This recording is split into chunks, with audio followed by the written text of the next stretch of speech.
خط کے چھوٹے سے تراشے میں نہیں آئیں گے، خط کے چھوٹے سے تراشے میں نہیں آئیں گے، غم بہت زیادہ ہے لفافے میں نہیں آئیں گے۔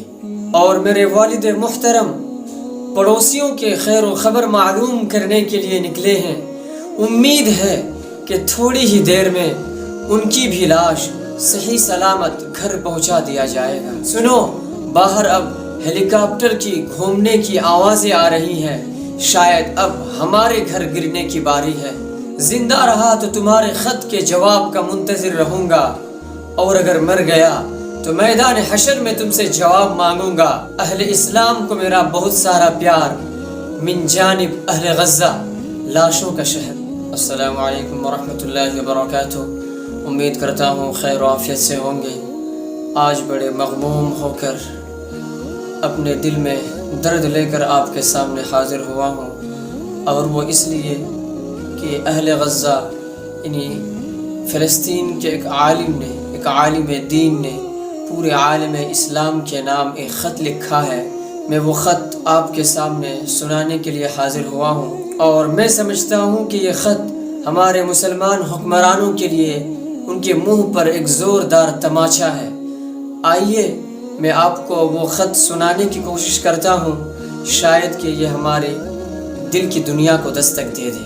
وہ عالم دین لکھتے ہیں کہ خط کے چھوٹے سے تراشے میں نہیں آئیں گے، خط کے چھوٹے سے تراشے میں نہیں آئیں گے، غم بہت زیادہ ہے لفافے میں نہیں آئیں گے۔ سلامتی ہو اے دوست، امید کرتا ہوں تم خیر و عافیت سے ہوں گے۔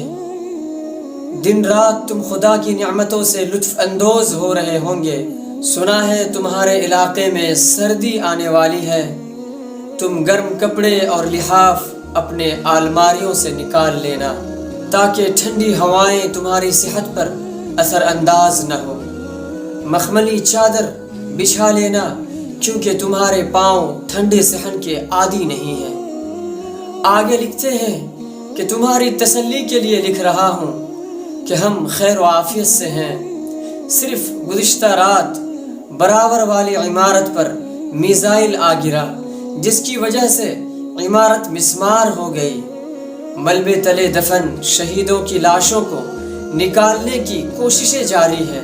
بارود کے ذرات آنکھوں میں گرنے کی وجہ سے میری ماں کی آنکھوں کی بینائی چلی گئی۔ وہ عالم دین آگے لکھتے ہیں، غور سے سننا، آگے لکھتے ہیں، بھاری ستون میرے کندھے پر گرنے کی وجہ سے میرا ایک ہاتھ تن سے جدا ہو گیا، اور دوسرے ہاتھ سے میں تمہارے نام یہ خط لکھ رہا ہوں۔ اور میرے والد محترم پڑوسیوں کے خیر و خبر معلوم کرنے کے لیے نکلے ہیں، امید ہے کہ تھوڑی ہی دیر میں ان کی بھی لاش صحیح سلامت گھر پہنچا دیا جائے گا۔ اور ہاں، پرسوں ہی ایک گلاب جیسی پھول میری بہن کی یہاں جنم لیا، کل سے ہی میرے پہلو میں سو رہا ہے۔ سر کا اگلا حصہ کھلا ہوا ہے جہاں خون جمع ہوا ہے، لیکن وہ اپنی آنکھیں نہیں کھول رہا ہے۔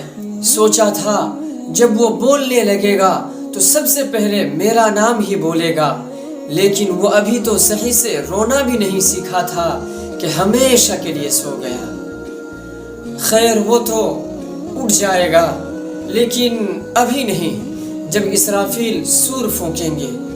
سوچ رہا تھا ماں جی کو ہسپتال لے کر جاؤں، لیکن سنا ہے کہ ہسپتال میں بھی میزائل گرنے کی وجہ سے اسپتال بھی مسمار ہو چکا ہے، اور 800 روحیں اپنی جسم کی قید سے آزاد ہو چکی ہے۔ ایک ہفتے سے سبزی اور راشن دینے والا بھی نہیں آیا۔ سنا ہے کہ اس کے گھر میں بھی بمباری ہوئی تھی، اور اس کے گھر والے بھی گھر کے ملبے تلے دفن ہے، اور ملبے پر لکھا گیا ہے کہ امت محمدیہ کا مقبرہ۔ آگے لکھتے ہیں کہ اگر کبھی فرصت ملے تو فاتحہ پڑھنے چلے آنا۔